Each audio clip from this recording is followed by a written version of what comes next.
신학클리닉 28과 교회란 무엇인가? 교회에 대한 성경의 첫 번째 언급은 마태복음 16장 16절에 베드로의 고백 이후에서 나타납니다. 18절에 너는 베드로라 내가 이 반석 위에 내 교회를 세우리니 라는 이 구절은 천주교와 개신교 간에 아주 심각한 논쟁거리입니다. 천주교는 이 구절을 베드로 사도의 우위권을 인정하는 교황권의 근거가 되는 말씀으로 봅니다만 개신교에서는 그렇게 보지 않습니다. 이 반석 위에 내 교회를 세우리라. 이 말씀에서 이는 베드로를 지칭하는 것이 아니라 베드로의 신앙 고백을 지칭하는 것입니다. 그러면 왜 이렇게 해석해야 하는가를 먼저 살펴보기로 합시다. 너는 베드로라 내가 이 반석 위에 내 교회를 세우리니. 마태복음 16장 18절 9절이 천주교에서는 베드로가 교회의 반석이에요. 그렇게 해석하는 거예요. 그래서 베드로가 일대 교황이 돼서 교황이 이 땅에 있는 교회의 반석이 되는 거예요. 우리는 너는 베드로라 내가 이 반석 위에 내 교회를 세우리니. 여기서 반석을 베드로가 아니라 베드로가 했던 신앙 고백, 예수님이 하나님의 아들이고 그리스도시다. 이 신앙 고백이 교회의 근본이 된다는 거예요. 하나님의 백성으로서의 교회. 먼저 기억할 것은 신약 성경에서의 교회라는 명칭은 하나님의 백성을 총칭하는 이름이라는 것입니다. 하나님의 자녀를 일컬어 교회라고 부릅니다. 일반적으로 건물, 모임, 단체 또는 어떤 회중의 의미로 교회를 생각하게 되지만 성경이 말씀하는 교회라는 이름은 하나님의 백성, 하나님의 성도라는 뜻입니다. 신약의 여러 서신서, 서두에서 교회라는 표현과 성도라는 표현을 구분 없이 쓰고 있는 것을 볼 수 있을 것입니다. 즉 예수 믿는 자들이 바로 교회라는 말입니다. 히브리서 12장, 13장에 천국에 올라온 자들과 하늘나라의 백성들에 대한 표현은 다 병행 어구들입니다. 이러한 구절들에 비추어 교회라는 말이 갖는 뜻을 잘 정의해야 합니다. 여러분 개인이 교회이고 모두가 교회라는 것입니다. 교회라고 할 때 한자를 보면 가르칠 교, 모일 회를 쓰기 때문에 무슨 단체라는 느낌을 떨쳐버리지 못하게 되는데 사실 그런 식의 어떠한 모임, 단체, 조직이라는 개념이 아니라 하나님의 자녀라는 뜻에서 교회라는 말을 쓰고 있음을 분명히 해야 합니다. 이스라엘 백성으로 하나님의 선민으로 삼았던 구약과 마태복음 16장 16절 이하의 베드로의 고백 위에 세우시겠다는 주님의 교회에 대한 첫 약속을 비교해 보겠습니다. 신약에 나타난 교회의 모습을 보면 신자가 되는 데는 외적인 조건만 따르는 것이 아니라는 사실을 분명히 하고 있습니다. 즉 신약식으로 말하자면 하나님의 백성이 되는 조건은 이스라엘 민족이라는 외적 조건으로서만이 아니라 단지 예수를 믿는다는 것으로 하나님의 백성이 된다는 것입니다. 이러한 시각에서 볼 때 신앙의 본질은 자신의 자질이나 우월적인 지위가 아님이 자명해집니다. 신자가 되는 것, 하나님의 백성이 되는 것이 자기가 가진 외적 조건에 근거한 것이라면 자랑이 있고 우월감이 있을 수 있습니다. 그러나 외적 조건으로 말미암지 않고 예수 그리스도로 말미암아 하나님의 백성이 된다는 조건이 제시되자 다른 사람과 비교해서 자신의 신앙심과 종교적인 우월성을 자랑하는 데 초점을 맞추지 못하게 되었습니다. 이것은 이스라엘 백성들이 가졌던 선민의식에서 비롯된 우월감을 완전히 무너뜨리는 것이었습니다. 저 이방 사람들과는 다르다는 것이 구약시대 이스라엘 백성들이 가졌던 구별된 자존심이었다면 신약시대에 있어서 신자들의 구별은 나는 이제 죄를 싫어합니다. 주님을 사랑합니다라는 내면적이고 내용적인 차원에서의 구별입니다. 그 구별은 나를 거룩하게 하기 위한 구별이며 주님을 사랑하는 것이지 비교하는 차원에서의 우월감은 아닙니다. 신약시대의 신자들에게 요구되는 가장 큰 자질은 사랑이요 용서입니다. 이스라엘 백성들이 가졌던 배타성은 선민의식, 곧 우월감에서 비롯된 것입니다. 그러나 신약으로 넘어오면서 하나님께서는 교회라는 이름으로 부른 하나님의 백성들에게 빈번히 차별이 없느니라, 자랑할 수 없느니라라고 말씀하고 계십니다. 저와 여러분에게 조건이 있어서가 아니에요. 저와 여러분이 어떠한 것을 잘했기 때문에, 혹은 부모님이 교회를 다녔기 때문에 내가 하나님의 자녀와 백성, 성도가 될 수 있는 게 아니라는 거예요.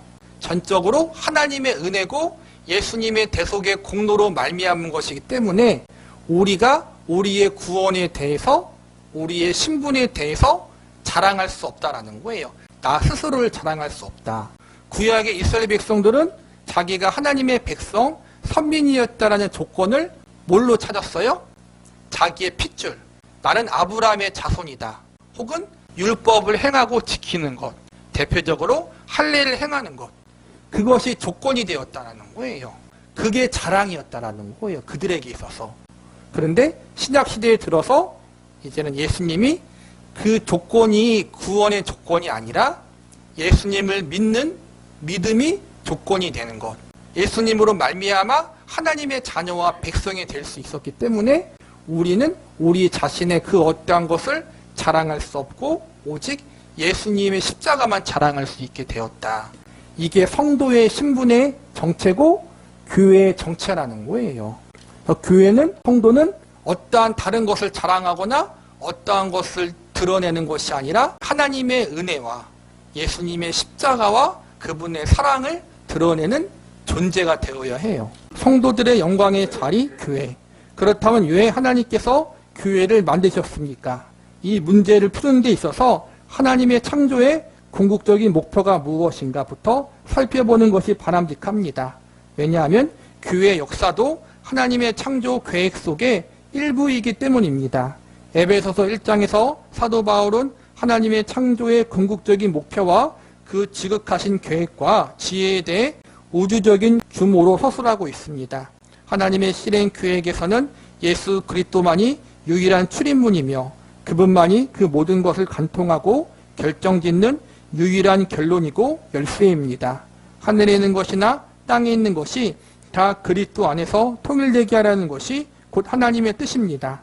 그리고 그 중에서 최고의 대상이 바로 우리 인간입니다. 그래서 그리스도 안에서 하늘에 속한 모든 신령한 복을 우리에게 주시되 곧 창세 전에 그리스도 안에서 우리를 택하사 우리로 사랑 안에서 그 앞에 거룩하고 흠이 없게 하시려고 라는 말씀이 하나님 창조의 궁극적인 목표 중에 가장 소중한 부분이 되는 것입니다.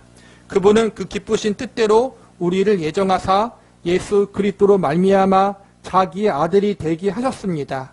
이는 그가 사랑하시는 자 안에서 우리에게 거저주시는 바 그 은혜의 영광을 찬송하게 하려는 것입니다.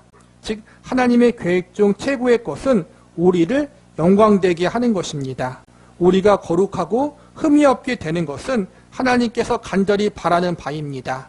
이렇게 하나님께서 온 우주 만물을 예수 그리스도 안에서 통일되게 하기 위해 예수 그리스도를 온 우주 만물의 권세자로 주관자로 삼으셨고 더욱이 우리에게 주관자 정도가 아니라 더욱 밀접하게 그분을 머리로 하는 그 지체의 일부가 되게 하신 것입니다. 신자는 후속과 신분의 차원에서만 이야기하자면 굳이 교회라는 명칭이 필요 없습니다. 하나님의 성도요, 하나님의 백성이요, 자녀라고만 해도 충분합니다. 그러나 하나님은 그분의 자녀들에게 영광의 자리, 온전하고 거룩하고 흠이 없는 자리에 이르기를 요구하고 계십니다. 또한 그 일을 다른 온 우주 만물을 새롭게 하시고 완성케 하시는 것과는 비교할 수 없는 영광의 자리로 계획하셨기 때문에 모든 신자는 혼자가 아니라 예수 그리스도와 함께 묶여 있는 것입니다. 그래서 그것을 교회라고 이름 지었습니다. 성경의 교회에게, 즉 하나님께서 하나님의 백성에게 요구하시고 의도하시는 것은 거룩하고 흠이 없게 영광스럽고 온전하게 하는 것입니다. 신분과 위치로 따지자면 하나님의 자녀나 성도라고 하는 것만으로 충분합니다.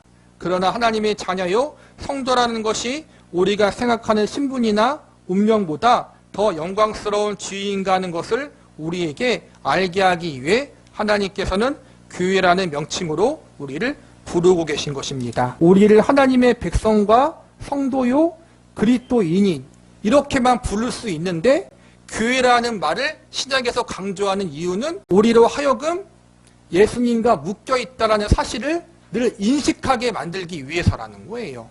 예수님이 우리의 머리고 우리는 그분의 지체다. 예수님으로 말미암아 우리가 성령의 전이 되었다. 이런 식으로 어떻게 해서든지 예수님과 우리가 묶여있다는 것을 성경은 계속 이야기하고 있다는 거예요.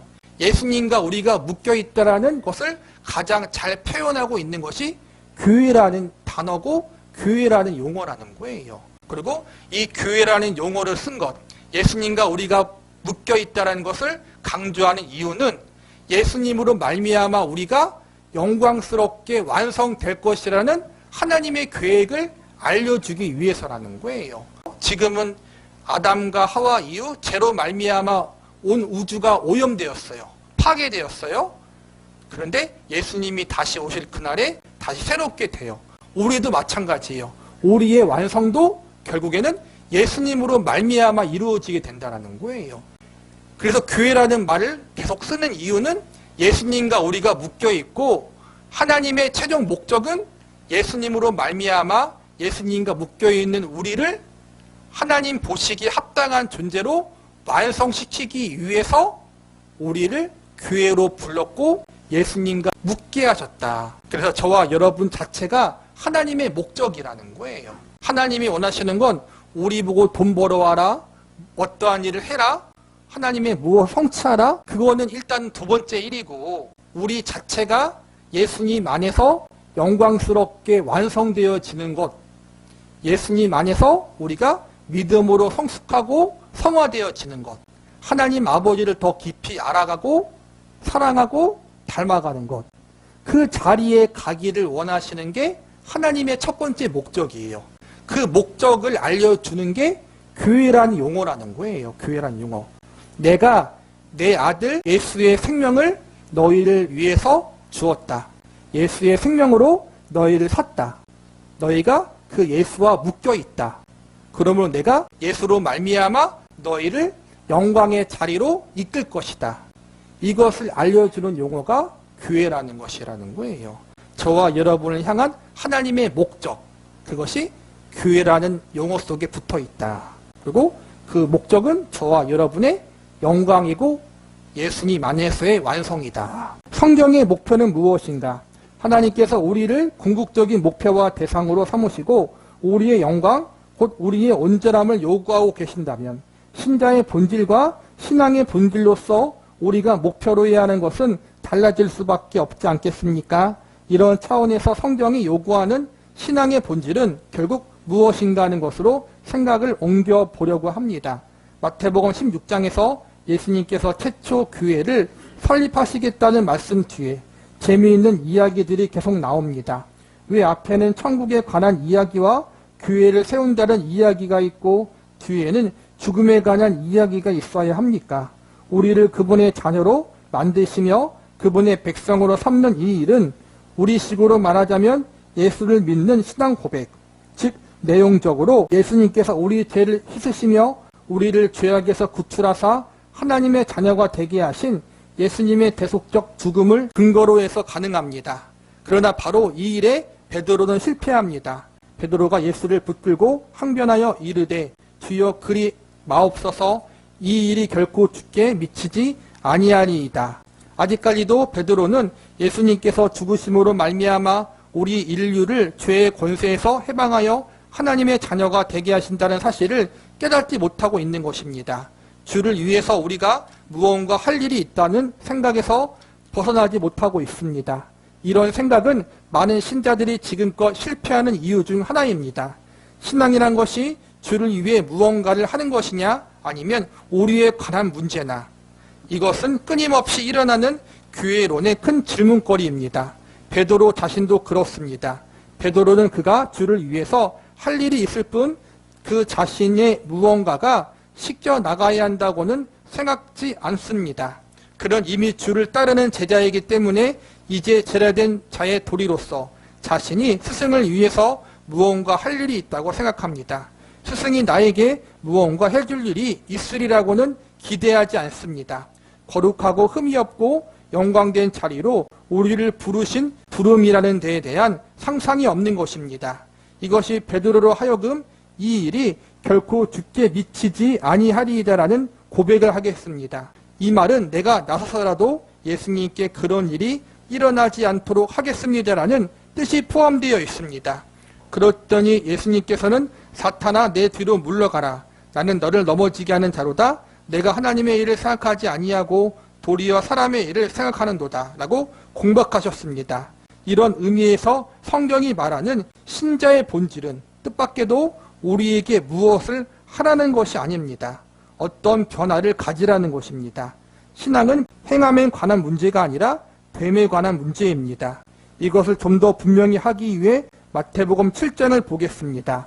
이 장에서 예수님은 반석 위에 지은 집과 모래 위에 지은 집을 애월어 들고 계십니다.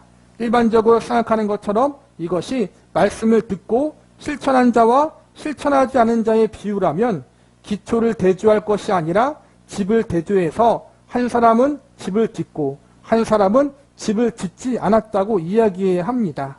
그러나 성경은 실천에 관한 문제가 아니라 그 실천이 무엇을 근거로 한 것인가를 꼬집고 있습니다. 그래서 반석 위에 지은 집과 모래 위에 지은 집의 기초를 비교하고 있습니다. 홍수가 났을 때 집이 무너지는 이유는 부실한 기초 때문입니다. 홍수가 나도 집이 무너지지 않은 이유는 그 집의 기초가 반석이기 때문입니다. 즉 이 비유는 그 행함이 하나님의 뜻을 기초로 하고 있는 자와 자신의 뜻에 근거로 하고 있는 자를 비교하는 것입니다. 주님의 요구는 하나밖에 없습니다. 누구든지 나를 따라오려거든 자기를 부인하고 자기 십자가를 지고 나를 따를 것이니라 하는 것입니다. 이렇게 하는 것과 하지 않은 것은 그 열매로 압니다. 그 열매로 나무를 알 수 있습니다. 나쁜 나무가 좋은 열매를 맺을 수 없고 좋은 나무가 나쁜 열매를 맺을 수 없듯이 그 열매로 그들을 알 것입니다. 내가 성령을 따르고 있는지 육체를 따르고 있는지 무슨 열매를 맺고 있는가를 보면 압니다. 신앙생활의 행함이 중요해요. 그런데 그 행함 이전에 먼저 그 근거와 밑바탕이 무엇인지 알아야 된다는 거예요. 가장 좋은 예가 반석 위에 지은 집, 모래 위에 지은 집의 이야기인데 행함을 강조했다라면은 어떤 사람은 집을 지었고 어떤 사람은 집을 안 지었다. 이렇게 나와야 하는데 이 비유에서는 두 사람이 모두 똑같이 집을 지었어요. 똑같이 행했다라는 거예요. 다른 것은 어떠한 토대 위에 집을 지었느냐가 달랐다라는 거죠. 행함 자체가 예수님을 근거로 해서 내 믿음 자체가 예수님을 토대로 해서 세워졌느냐 혹은 나 자신을 토대로 해서 세워졌느냐 그게 다르다라는 거예요. 저와 여러분의 행함 자체가 필요 없다는 것이 아니라 열심 자체가 필요 없다는 것이 아니라 일단은 우리가 누구 위에 누구를 근거로 해서 믿음 생활을 하고 신앙 생활을 하고 있는가를 잘 살펴보자라는 거예요. 내가 정말 열심히 목숨 걸고 충성했는데 그 행함과 그 믿음에 대한 모든 것이 예수님을 토대로 하지 아니하고 다른 것을 토대로 했다면 이스라엘 백성들처럼 내가 갖고 있는 어떠한 조건과 어떠한 나의 신념을 토대로 하고 있었다면 그거는 모래 위에 지은 집과 마찬가지라는 거예요. 우리의 모든 신앙의 근거와 조건과 시작과 출발점은 예수님이 되어야 한다. 그리고 그 증거는 뭐냐면은 예수님 앞에 감사함으로 기쁨으로 섬김으로 겸손함으로 나아가는 것이 그 증거고 그 열매들이에요. 그런데 우리는 속고 있습니다. 왜냐하면 열매가 맺히는 것과 그 열매를 소원하는 것을 혼동하고 있기 때문입니다. 사랑을 하고자 노력하는 것이 사랑을 열매 맺는 것이 아닙니다.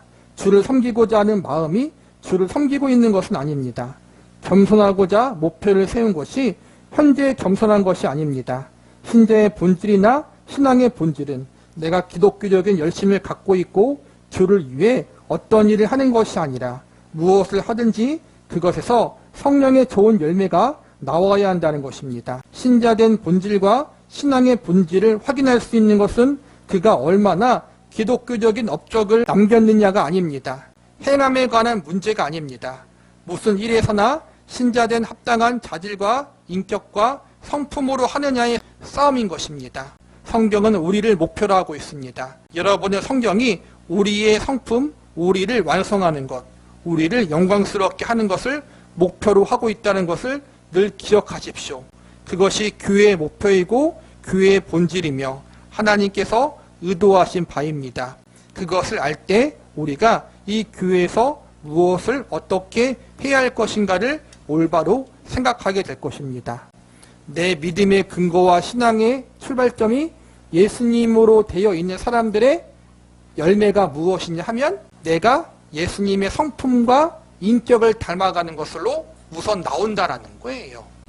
성령의 열매들이 다 예수님의 인격과 성품과 관련되어 있는 거잖아요. 하나님의 목적이 우리 자신에게 있다라는 거예요.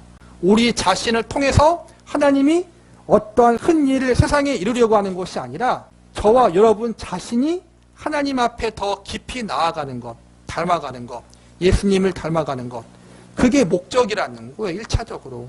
나머지는 내가 예수님을 닮아가고 예수님의 인격과 성품을 깊이 알아가는 것, 성화되는 것, 그 과정 가운데 복음 증거가 따라오는 것이고 전도와 성교가 따라오는 것이고 다른 것들이 함께 따라오는 것이지 그 부가적인 것이 목적이 되는 것이 아니라는 거예요. 가장 좋은 예가 또 저와 여러분의 삶이잖아요. 그렇죠? 저와 여러분의 삶이 하나님의 목적이 정말 우리를 사용해서 하나님의 어떤 큰 일을 이루려고 한다면 저와 여러분이 다 부자가 되고 저와 여러분이 하는 게 다 성공해서 정말 세상적으로 남 부럽지 않게 사는 모습을 통해서 이것 봐라. 하나님을 믿었더니 우리 사업이 이렇게 잘 됐고 직장이 이렇게 잘 되고 우리 자녀들이 이렇게 잘 되고 내가 이렇게 영육간 강호담을 얻지 않았느냐. 예수님을 믿어라. 이렇게 하나님께서 일했을 거예요. 그렇죠? 하나님은 그렇게 일하지 않으셨잖아요. 오히려 연단을 주시고 고난을 주시고 실패를 허락하시고 넘어짐을 경험케 하심을 통해서 우리가 뭘 배워요? 다른 사람들은 둘째치고 우리 자신이 하나님의 은혜가 아니면 내가 살아갈 수 없는 존재구나를 우리에게 알려주시잖아요. 1차적으로. 하나님이 그걸 통해서 나 자신이 하나님 앞에 겸손히 무릎 꿇고 하나님만 의지하게 만든다는 거예요. 그래서 하나님의 목적은 다른 것에 있는 것이 아니라 1차적으로 저와 여러분 자신에게 있다. 예수님의 생명을 주신 이유가 1차적으로 저와 여러분을 위해서잖아요. 그렇죠? 그리고 그것이 교회라는 이름을 통해서 우리에게 알려졌다. 교회라는 이름을 통해서 저와 여러분을 그렇게 성숙한 사람, 예수님을 알아가고 닮아가는 존재, 예수님 안에서 완성된 영광스러운 존재로 만들기 위해서 저와 여러분을 예수님과 묶었다. 그래서 교회라고 부른다. 이게 우리를 향한 하나님의 첫 번째 뜻이라는 거예요. 교회라고 생각하면은 예수님과 나를 묶었다라는 사실을 먼저 생각하고 그것이 영광의 자리라는 사실을 먼저 생각할 줄 아는 저와 여러분이 되기를 바라겠습니다.